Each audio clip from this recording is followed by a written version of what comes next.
All right. Well, let's do it. All right. So what do we got here? We got, was this the second round table we've done? 2.5. I think we scrapped one. So we did. This is round table 2.5. Why did we scrap that? I have no idea. I can't seem to remember what happened. Because my mental health was not very good. I don't think anybody. Oh no, you were actually in a chip of mood that day. That's probably what was wrong. I was talking about conspiracy theories, and they don't want this. Listen, it's only a conspiracy if it's not true. Yeah. Wow, yeah, down some rabbit holes. It's true.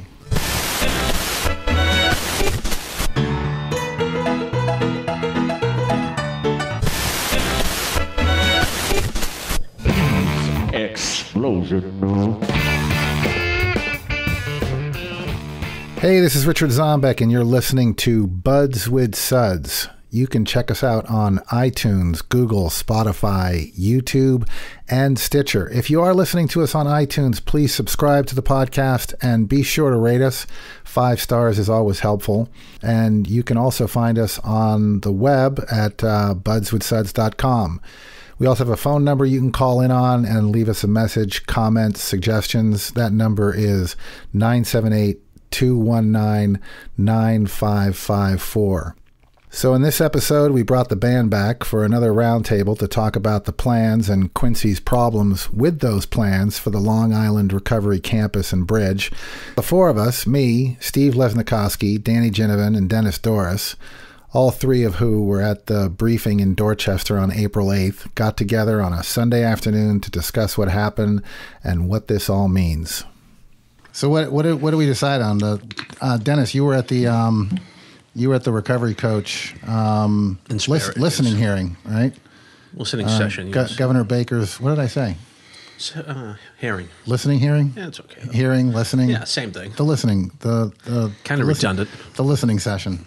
What do you got? Not a lot. I mean, the same stuff. Worcester represented well. A lot of people from that area were that worked in that area were there, and they were talking about a lot of the stuff we've heard throughout this process. They were talking about the certification process, training, supervision, concerns they had around that. A gentleman got up from Fall River who spoke at the first listening session, and he spoke about some concerns he had around the billing process and how coaching maybe not be seen as a ongoing service.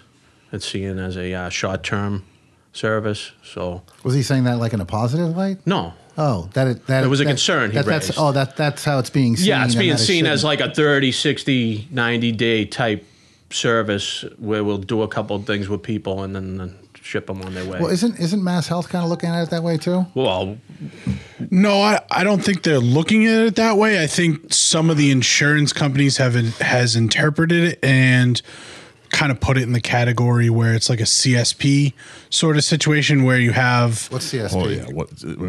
Acronyms drive us apart. So what? Yeah, what is CSP? CSP is case management. Community support program. It's case management for like when you get out of a hospital and whatnot. And there's certain criteria you have to get CSP, and then you are, pretty much from the start. It's like, all right, when are you being discharged from this? When are you not going to need case management? So it's like they help you get housing, they help you get DTA, and then after you do a few different things. What's DTA? DTA is food stamps. Department of Transitional Assistance. So like you get help with food stamps. Wow, you pretty get good, Dennis. Thank you. You get help with housing. Do some applications. I've been on food stamps once or twice. They'll help you get on Social Security, and then once those kind of things are put into place, they move on. It's not recovery based. So basically, it's the Wizard of Oz, and you're following the Yellow Brick Road. Yes. Got it. Yes. So and I think they put recovery coaching in that category. And some places are saying, all right, when are you going to move on? When is this person going to be integrated into the recovery community? And when are you no longer going to be needed? And they're not recognizing that a recovery coach can work with somebody, throughout the recovery process and into long-term, sobriety. recovery? I think it's part of the process where they don't know exactly what we do quite yet, and they're trying to figure it out as they go. Well, and they are listening to, the changes and concerns and things like that. It seems they are. Do you think they are? Well, I had a phone call with the guy from Mass Health the other day, Adam, who's on the commission, and he was listening to our concerns. Duckworth? No, Adam Stoller. Okay. He was tasked by Mary Lou Sutters at the listening session after the gentleman from Fall River raised his concerns. He was tasked to get together people who are working in the field and doing billing services for recovery coaching to, just do phone calls with them or get them together and just kind of hear them out. So I had a phone call with him Friday. I know he was making other phone calls, and he plans on doing like a bigger thing where he's going to maybe either have like a conference call, or I'm sure he's probably not going to get people together because everybody's all around. But yeah. Well, I mean, that it kind of makes sense from an insurance standpoint, right? I mean, to go, how long are we going to have to pay for this, right? Unless you can, well, I mean, don't you think, Danny?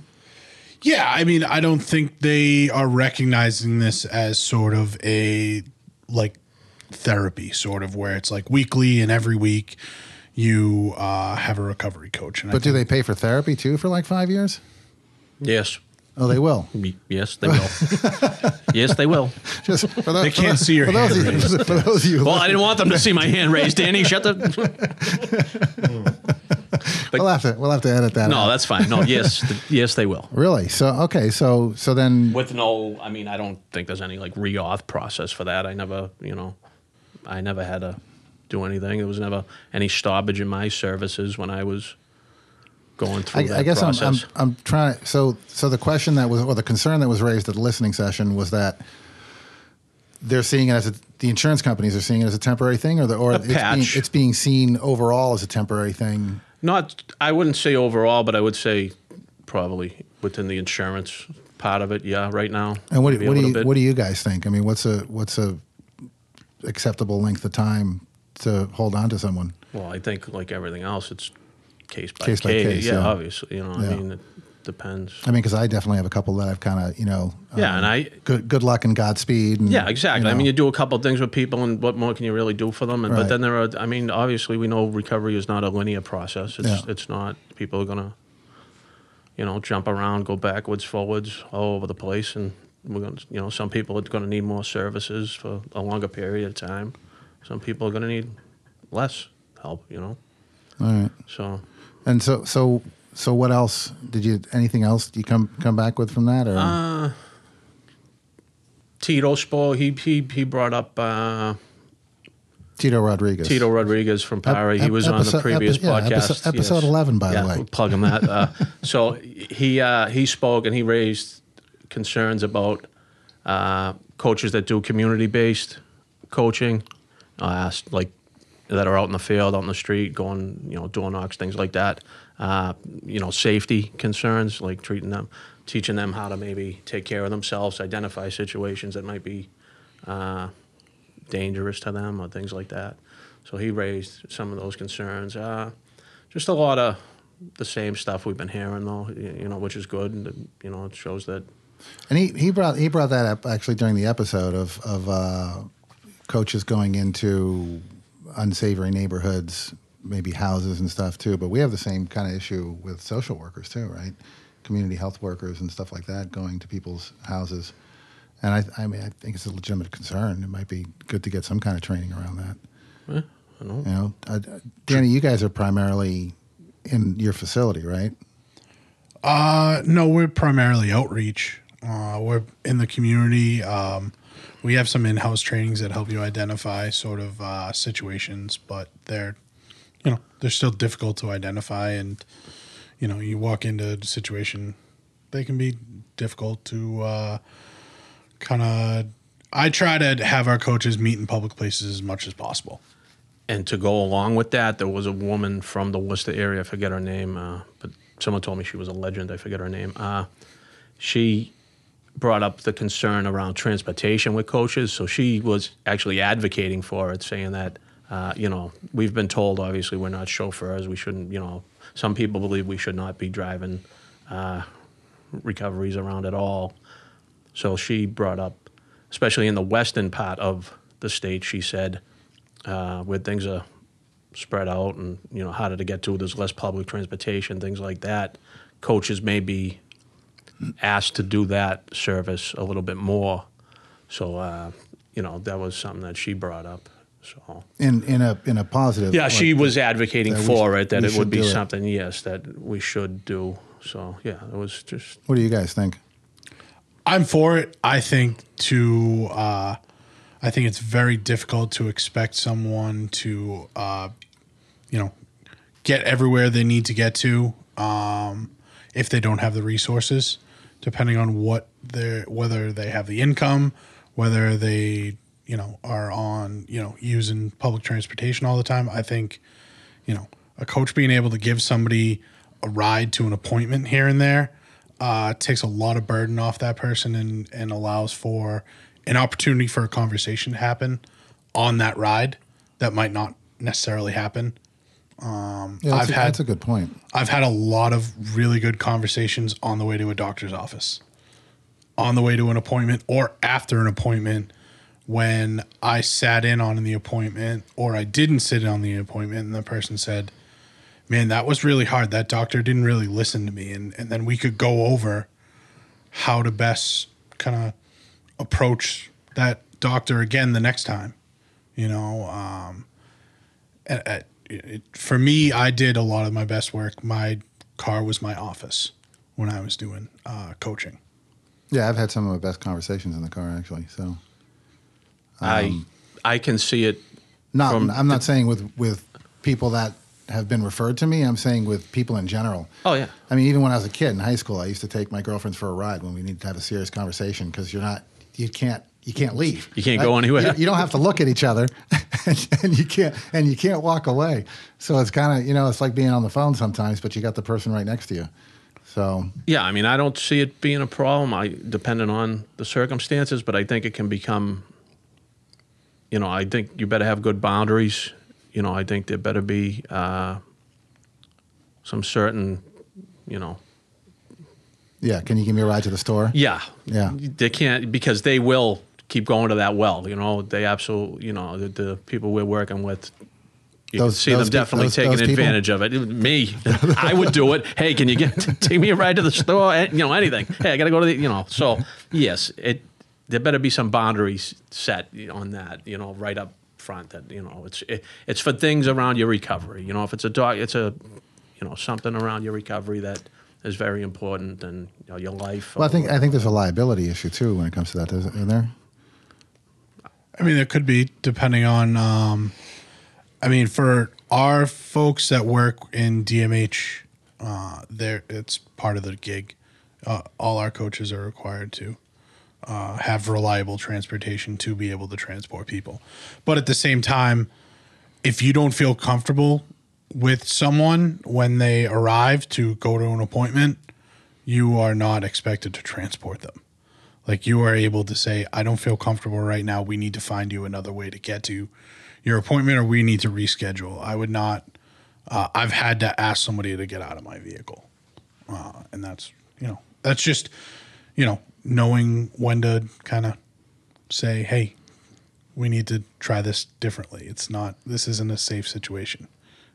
I need to call an ambulance right now. You're not in, you need some medical attention. Yeah. Let's move on. All right, let's move on to something apparently a little more interesting. How about the Long Island, what is it, Recovery Support Center or Recovery Island? Or Campus. The campus. Recovery campus. So there's a couple things around this, right? There's the bridge, and then there's the actual facility. So yes. I've got a recording from, I think it was... it might have been a year ago in 2018 about them starting to look at rebuilding the bridge. So let's just, for the listeners, kind of give some background on that. The Walsh administration will file a notice of intent with the city's Conservation Commission today that it plans to rebuild the 3,400-foot-long two-lane bridge. And those plans include creating an addiction recovery campus on the island. That was the news from last year. I think there's something a little more recent about what they're looking at for the island, and maybe we can get into that and then talk about that on the other side. That's probably from when he got reelected. I think so. Because he made it part of his stump. Yeah, that so- he was going to do it. Okay, let's hear about the campus then. The closure of the original bridge in 2014 because of safety concerns eliminated hundreds of beds for the homeless and for addiction treatment. Although those beds have been restored, city officials say there are gaps in addiction treatment, particularly after someone leaves detox. Boston's Chief of Health and Human Services, Marty Martinez, says the city's meeting with various groups to plan out a campus that would provide long-term treatment ranging from detox to supportive housing. We have a unique opportunity to create a campus that's away from neighborhoods, that's away from some of the challenges that people might face. So I think when she's saying restored, she's actually talking about they've been replaced by other beds, right? Presumably. Well, I think what they're saying is that there was a shelter on that island. Right. Those people got displaced, and now they've been placed elsewhere. And that was displaced. And that's what Marty Walsh said at the thing that night on the hearing. He said that the shelter services will not be going back to the island. Okay, so and all three of you were at the hearing, right? Correct. So what was the overall premise of that meeting? Was that basically looking at options, or was it just for everyone to kind of voice their concerns about what's coming up? I think it was both. I think they were kind of pitching what they were doing. I mean, it's going to happen. Yeah, it's going to happen. I don't see them stopping it. It's a more case of we're going to include you in this process because it's the right thing to do, but we're doing it anyways. And when I say we're doing it, they're building the bridge and they're going to redevelop the buildings that are on the island. I would hope. Yeah, I would hope. They've taxed. I reached out to Brendan Little. Who's Brendan Little? Brendan Little works for Marty Walsh's recovery office. He's the head. He's the policy. Yeah, he was there. He was the guy speaking. Yeah, he was the policy director. Yeah, he's head for recovery services. Yeah, he seems like a reasonable person. He talked about his own experience being sectioned out there as a kid. He's one of us. Yeah, he was out there as a kid. So they've tasked Ascension Recovery Services in Virginia to plan out It's West Virginia. Sorry, West Virginia. It is not the same thing. That's what my brain was telling me, but it's not the same thing. Vastly different. So they are, they've hired them as a consultant to plan it out. And I mean, looking through the website, they seem like every other recovery company on the planet. So how terrible You say that with some disdain in your voice. I mean, privatized recovery services are, it's just shady business. Not a big fan, Steve? I mean, it's a necessary evil. What are you going to do? I'm not a big fan of a lot of stuff that happens, but at the end of the day, we all got to eat. So, what's the history of this place, and what are they looking at? So this is right off the coast of Quincy, right? Is that right? Or? Yes, it's 2 islands. We got a little bit of a history from a gentleman that was speaking, and apparently it started off as a prison in the 1600s. Oh, that was an Indian. Yeah, it was an Indian Native internment camp. Oh, yeah. I'm sorry. Native American. Native American. I'm sorry. You'll have to. I don't really edit that yes, out. that too. Yes. So when they put them out there and as a camp, but it was a prison, like a penal colony. Yes, it was an internment camp. Well, and when I was listening to some of the stuff that you were able to record. It sounded like some of the suggestions. I mean, there's the argument between building a bridge or ferry service, right? Marine transports. Marine transport. Is that what it is? Well, the guy that got up and really advocated for it at the beginning, when he sat back down, the next woman got up and he said, "It's actually marine transports." What does that mean? Marine transport.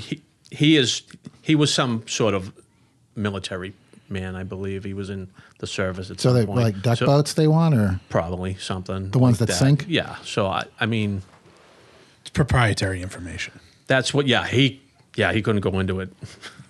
Really? That's what he is. But as I'm listening to this, I'm thinking of like Devil's Island and leper colonies and penal colonies, and that they're saying we should just ship them out there and put them on the island and give them no way out, and then we'll all be happy here and living in our nice, quiet little neighborhoods. I mean, that's kind of the sense that I got listening to some of that stuff. Am I wrong? I mean, I wasn't there, so. No, the tone was. Oh, you're not wrong. Was pretty I was pretty disgusted by some of the people's tones that were advocating for like the ferry, basically because it's going to be a minor, in their mind, it's a major inconvenience to their quiet and traffic in their little neighborhood. The good people of Squanto. Yeah, the good people. We're good people. We've never, we didn't do anything wrong, like things like that. They were saying, so they were putting very much on a moral Yeah, but what's their argument? traffic. Really? Traffic, noise, and that was basically all I could take out of it. And yeah, that's pretty. Traffic from what? The hordes of junkies coming in and off the island? The buses. It's not. I think we all know it's not traffic. What buses? That's what they were talking about, was like the amount of people going in and out. That's all how the they time. got them off the island on the past. In the past, they had T-buses that went out onto the island, and from like 5-ish and 5:30 in the morning until like 10 in the morning, taking people off the island. It was mostly people from the shelter and Anchorin.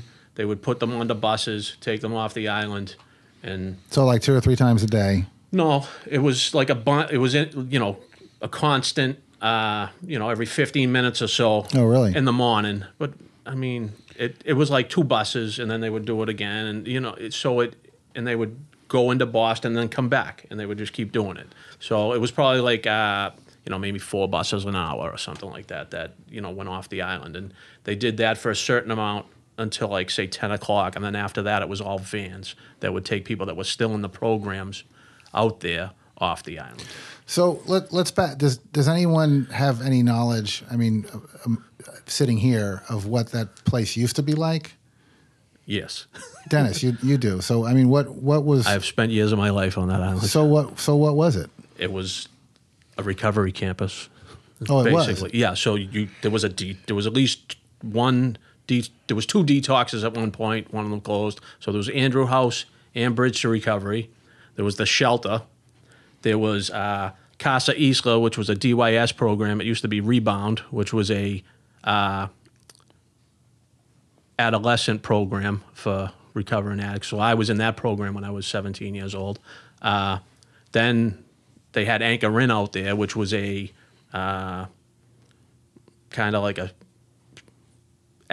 shelter. It was kind of a shelter where you would start getting back into work, start getting your together, basically. You start going back to work, start finding housing, apply for housing. They had MTHP, which was a men's transitional housing program, which you could stay in for like 2 years while you were waiting for housing. They had Pine Street Post Detox. They had Jolene's Place, which was like a woman's shelter. They had... How big is this island?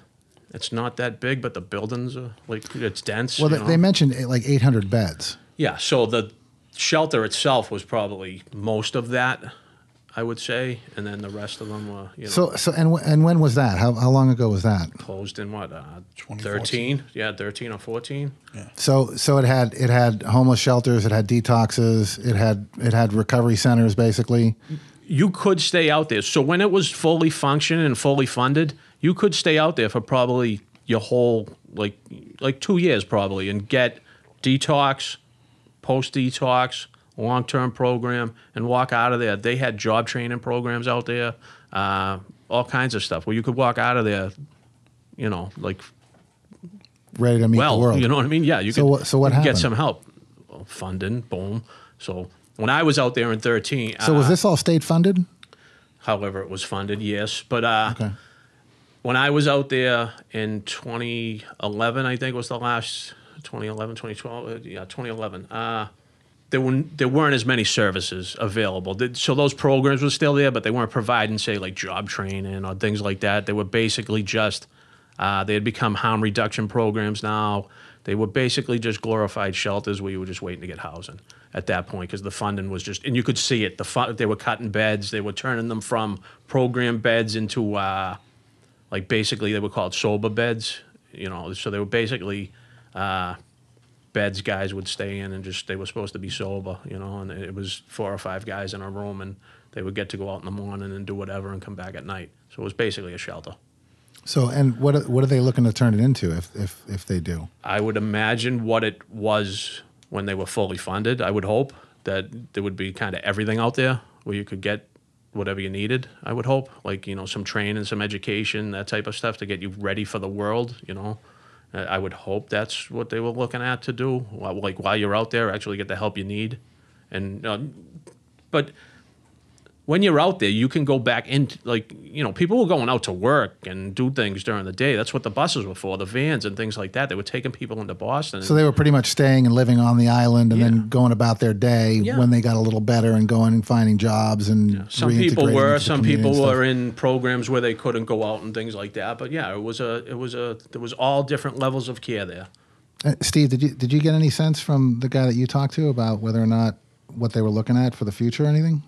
No, he just gave me the name of the company that they were using because they kept talking about a consulting company that they've hired to formulate the plan for the campuses because they've created campuses all over the country and going through the. Do you remember them saying that? Yeah, but that sounds ugly to me. Right, but going through the website, yeah, it doesn't look like they've created campuses all over the country. No. But you know, they do believe in multiple pathways, and they have recovery coaches on there. Yeah, and that's staff. some of the questions people were. One woman who was affiliated with one of the programs that got displaced from the island, which was Jolene's place, which was like a woman's shelter type place. She said some of the women, when they were out there, had problems getting MAT and things like that. So I'm sure they're going to be on the island. Yeah, while they were on the island, so Well, they have to go off the island to get there. So I guess what I'm trying to figure out is that there's a consulting group that's helping the state figure out how they're going to put this island back together. Danny, you had something? It's not the state; it's the city of Boston. Right. So Okay. we got to make sure we. Yeah, All right. it's definitely not the state. My apologies. It's fine. And that's why the three of you are here. You were there. So the city of Boston has hired this consultant to basically plan the rebuilding of the island, right? And how that's going to look. Whether or not it's going to now, is there a discussion around whether or not it's going to be private organizations that are going to be using those facilities, or whether it's all going to be city funded? Yeah, there wasn't any discussion about that. So I got the sense that they were going to kind of they were going to put out probably RFRs to places to come in, but they'd probably give first choice for places that had already been there previously and probably had put money into those buildings potentially. Which were what, nonprofits and stuff? Yeah, nonprofits and other private. I didn't see. They had the list on the PowerPoint, but I didn't see any that were like for profit. Most of the services that were out there were DPH funded. There was like a lot of it was Pine Street programs. Bay Cove ran the detoxes.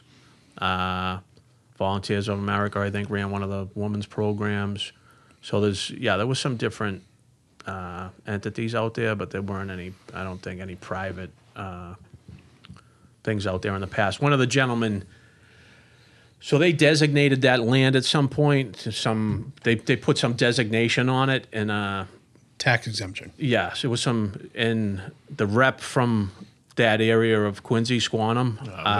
What it was they designated it as an economic opportunity zone. Yes. So what that means is there's a lot of tax breaks available for redevelopment of squalid land. Yeah. And the Quincy city councilman, they had assumed that economic opportunity zone, which historically they're right, means massive tax breaks for private, developers that come in, get the Condos. land cheap, condos, housing. Yes. And Marty Walsh. Mayor Walsh squashed that pretty well, quick. he basically shot back and said that this is the only way that we could shop around For the bridge, yeah. to get the part loan for the bridge. of it. Yes.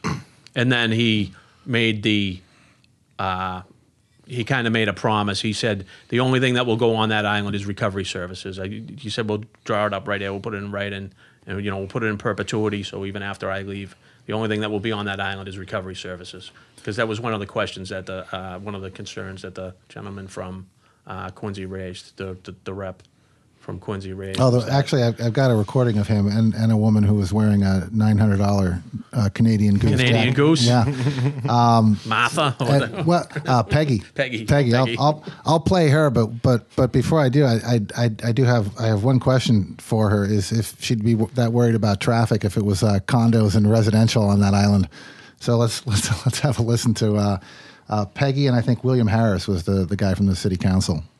You guys have already got your minds made up about the bridge. There was no input prior. It was a contentious meeting at times in Dorchester regarding a proposed new bridge to Long Island. Peggy Ronan, who lives in Squantum, is worried about all the vehicles coming and going. I'm more concerned about the traffic because that's my main priority. There was great support for the idea to put a recovery campus out there to help deal with the opioid crisis. But the one Quincy politician who showed up said it's simply not the right place. The money could be well spent in a different location, as someone mentioned, closer to hospitals. What do you guys think? All right, so How long is the bridge? the bridge is, I don't know how long the bridge is, but the road going in, 3,400 feet. yeah, I don't, so It's less than half a mile. A little more. it's a little more than half a mile. So if you were closer to a hospital, you'd actually be right in Peggy's neighborhood. Even the road going in, okay? The road going in, the road that actually goes by houses, and I did this morning because I had nothing better to do with my life. Good for you. So I worked last night in Quincy at the sober house. So I was driving home today. I said, just for shits and giggles, let me go by here and see how long this is. So I drove by. The amount of road that actually goes by houses is 0.6 miles. So it's like 3,200 feet, like Steve said. So it's about 40 houses. It's a 2-lane highway. So the cars would be going by 40. It does not go into Squantum. It doesn't go into like the neighborhood. Do you think maybe Peggy lives in one of those houses? Maybe. But there's like, what, 6 houses on that Moon Island Road? Well, that's up. Like, so there's about 40 houses from the start of Squantum to the gate. Okay. And that's about it. The Gate being what, the bridge? Yeah, the bridge. You go. There's a gate there, Okay. like a draw thing. Really? You gotta go through. Yeah. Wow, so it is kind of like a penal colony. Yeah, I think at some point it was like a TB thing, like everything else was, or something. You know, so they Lepers. It used to be. It used to be a landfill, much like Spectacle Island on the other side. That's where we floated all the trash out from Boston, buried it in the island. There's all. It's disgusting. Yeah, it was very interesting. So you could actually get TB just living Absolutely. there. Yeah. So, yeah, I mean, I think we probably all know the real concern is not traffic. You know, I think they don't want that in their backyard, I would imagine. That's how. Those people. Yeah, because, all right, so this is what I've seen in Quincy. But hold on, before you start. Yeah. There was a guy that got up and spoke about his own experience with the methadone program in Quincy, right? So apparently Quincy had a mobile methadone van. That was Paul Bowman, yeah, he got up and spoke, yeah. It sounded like would go out to where people were or high concentrations of people that were on methadone and would disperse methadone at the scene where they were. And then something happened with the city council, and the city council didn't want to pay for the van to get fixed. And they had the van parked at the police station, and then people were going to the police station to get their methadone. Now they don't even do that. So now they have to go into Boston. And I'm under the assumption that Quincy doesn't even have a hospital right now. That's exactly what I was going to bring up. They've let their hospital go. They let a detox go. So all they have is an ER. They don't have a hospital. They let their detox go, fax, and that's gone. Their shelter's about to close. The lease, Father Bill's, that's going to be gone. Wow. So Quincy, it seems like they think they're going to just get rid of all these problems and they're going to get rid of all their problems. It's like, you know, like out of sight, out of mind type stuff. They're not doing anything. Paul brought up a very good point, Paul Bowman. He said, what is Quincy doing to help? They're not doing anything to help. Like, where do they bring, so if their kid get cancer, like they're not bringing their kid into Boston to get cancer treatment? Come on, there's no hospital in Quincy. Like, what cities and towns are they driving through to get help? So they're not even really saying we want to help these people, just not here. They're saying we don't even want to know that it's happening. A few of them got up and said, "Oh, I really support the island," and named 10 different things that they didn't want. Like what? Just bridge. Traffic. The bridge. Okay. Cops, because there's a cop training thing out there, a shooting range. They come speeding off the island, and But we really want the island. We really want the recovery campus out there. But named and every other concern. And the thing about it is, it was there till 2014. So where were these complaints up till 2014 about all this traffic that existed and all these issues? I didn't hear anything about it. I would assume that they did not have the foresight to see that this was going to get exponentially worse, except for the one nurse that got up and spoke about being on the island when they were closing it down. She was trying to place 95 people into detoxes. Yeah, is that the woman who was in recovery herself? Mary Cuniff. Yeah. Yes. I think I might have her. Let's Yep. I'll play that. It's a little long, so bear with me. And it might not be her, but it is someone who really actually had some good things to say. So this bridge has been decades long for the people that are disadvantaged. And it's very unfortunate that my Quincy people, and that I'm part of, that are complaining about a bus that is going to drive somebody that's going to get a life, that's going to have a second chance to live. Because those people that live in my community, most of them put blinders on, or they complain, they call them junkies, which is the worst word in the world to use, because I was that person once. 7 years ago, I was doing the worst things that I could ever imagine. And if it wasn't for going to a long-term program, I was in the middle of the woods. So yeah, it works when you go far, far away. It works when you get the hell away from everything that hurts you. It helps. And it helps to be there for a long time, because you need change. You need to learn how to change. You need people to support you. And I support this 100%. My heart, half of my heart is still on that island, because I was there the night we evacuated, and I will never forget the 1,000 people, 1,000 that died within that 1 year that bridge closed. And I don't know if anyone in Squantum has any idea that their children or grandchildren will definitely need these services in the future, but they will, and we'll save their bed for you. that was ripped right off of Dennis's phone there. So That wasn't the nurse. no. No, yeah, that was her. It was? Yeah, that was her. Yeah, that's her. That's her. Because she also spoke at the Section 35 Yes, Commission. she did. Oh, did she? Yes. Okay, so she's getting around. Yes. That's good. We should have her on the show. Go ahead. Yeah, we'll track her down. Yeah. We'll track her down. So what is she talking about then? Back around 2012, 2013? Is that what we're looking at? Yeah, when it closed. She was working in the detox, and it closed with no warning, which I find absurd, because that bridge has been falling apart for a long time. So for them to have no backup plan, that's the thing that really bothered me, was that bridge was, that came to that wasn't a big shock. That bridge was in disrepair for a long time. So they closed it. She said they called up and said it has to close right now. And they had to get those people out of there. And she found beds for them all. The people who are suggesting marine transport, right? Yes. Duck boats. Where are they thinking that these are going to launch from? That's Boston to Boston, because they don't want it through.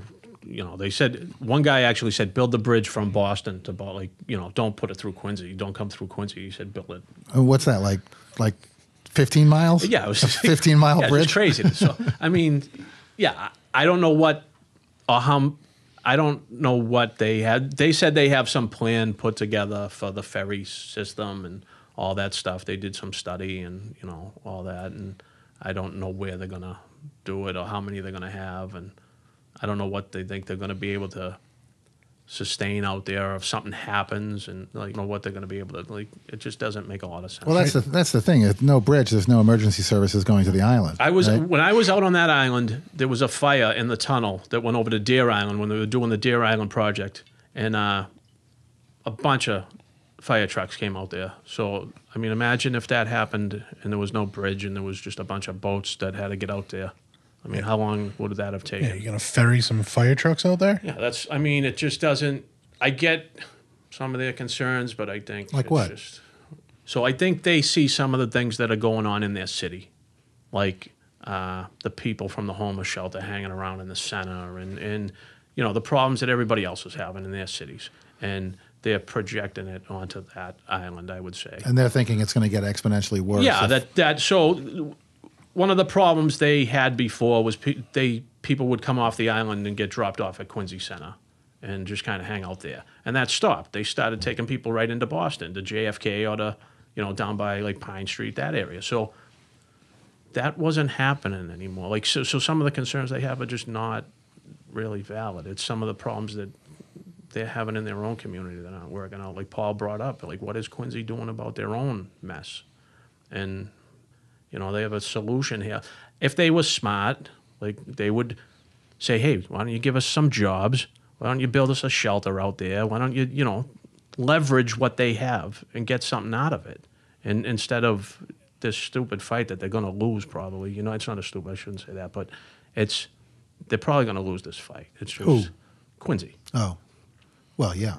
Yeah, because there's 2 lawsuits going on. Yeah, right there's now a to bunch of block- stuff going on, and they're tit for tatting each other. And blocking the permit that they need to start the construction on the bridge, which isn't even going to be constructed in Quincy. They're going to build it in the seaport. barge it out, yeah. They're And gonna float it out, float it out on the rest of the trash that's still there.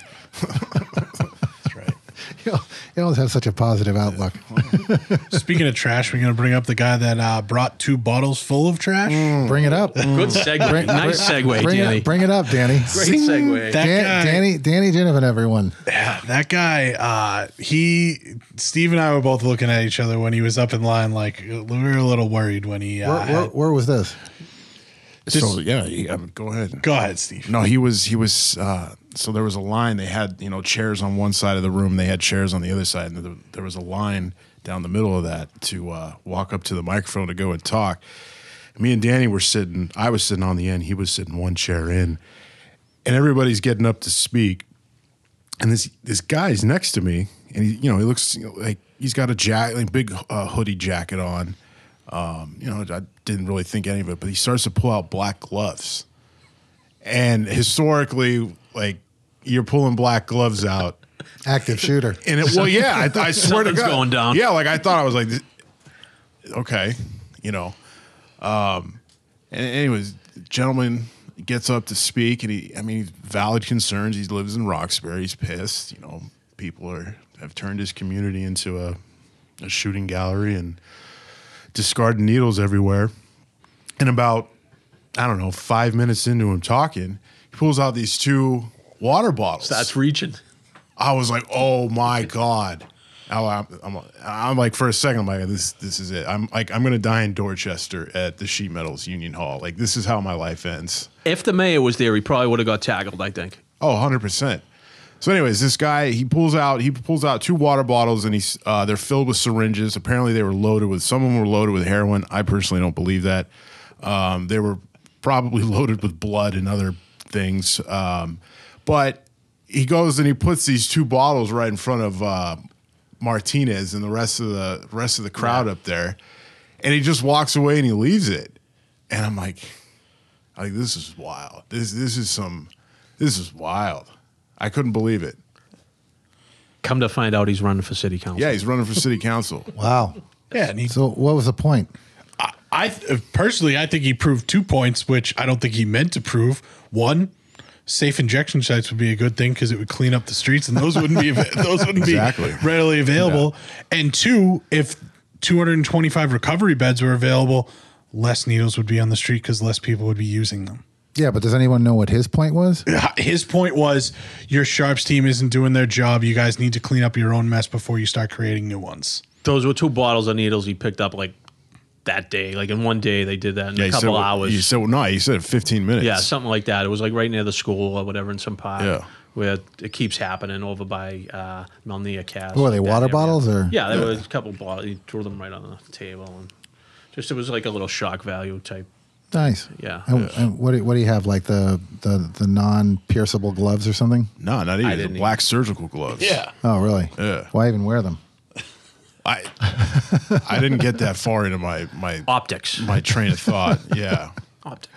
It was wild. So it was dramatic. Yeah, it was very dramatic. A little dramatic. It was very dramatic. Yeah. That was his campaign launch. Well, yeah. I mean, honestly, it probably was. Yes. And it's an unchallenged seat, so he's going to get it. So that's unfortunate. So what do you guys think of the idea for the island? I mean, having heard what you did, and one of you has actually been there when it was in all its glory. I have a vision of my own of what that place was like, and I'm probably wrong, but I'm kind of seeing it as like, not a great place and dilapidated and older buildings and not very welcoming. But that's the way I see it. And I work in hospitals, and I don't find hospitals to be very welcoming, right? I mean, it's not a joyous place to be, right? There's not a lot of happiness and excitement going around, and usually the drab buildings and features of a place like that tend to be reminiscent of some kind of a penal colony or a mental institution, and that's kind of the idea I have in my head. But Dennis, you were there. I mean, you were there when it was in functional order. And yeah, well, I mean, I've been in all different levels of care there. So when I was in rebound as an adolescent, it was great. I mean, we got to go out. They took us to the beach. It was, it was more like a halfway house type program, and I didn't probably know any better at that time what was around me. And then when I got older and started going to like the detoxes and the longer term programs out there, yeah, sure, the buildings were older, and I mean, you were in there, you were going in there miserable. You know what I mean? You were probably going in there at a point in your life where you had nothing. So that's what most of those programs are and were out there. They were for usually like chronically homeless people. I mean, I get the whole like beggars can't be choosers thing, right? Yeah, but still, there are certain things you can do to make things a little more welcoming, that it doesn't have to look institutionalized, right? And my concern is that, and I would think that I'm a little surprised that no one from Quincy or Squantum, I mean, aside from the traffic, brought up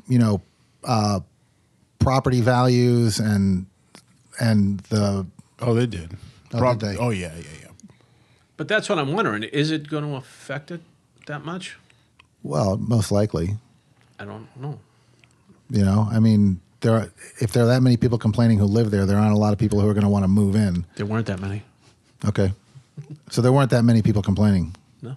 What was it? Or, five yeah, people there? Yeah, there was like 5 at the most. Yeah, I think of those 5, 2 of them brought up concerns about property values, and one lady was quoting the Bible and all this stuff. Yeah, she was moved. She moved there like 10 years ago or something, and she was talking about this would plummet the value of the house, and but other than that, I mean, I don't think many people really touched on it, or they didn't really bring it. I know the councilman didn't bring it up. He didn't. He certainly didn't raise that. Was that helpful?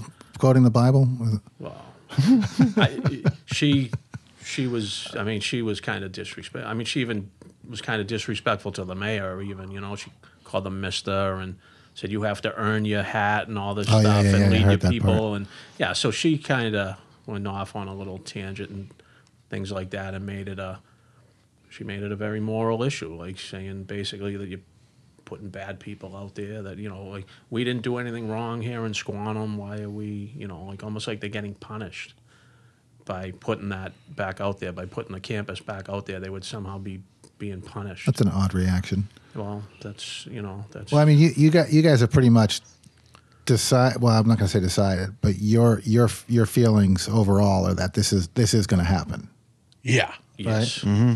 And what are your hopes for it? Well, I think they talked about they're identifying gaps in the system where there's a lack of beds that are more longer term. And again, we're talking about 800 beds here, right? I didn't get the sense that it was 800. I got the sense 225. I don't know. I don't think it would go back up because I think 500 of those were the shelter beds, and I'm not sure they're going to go back out there. No, they said it wouldn't be. So it would probably be a few hundred. But is this ATS and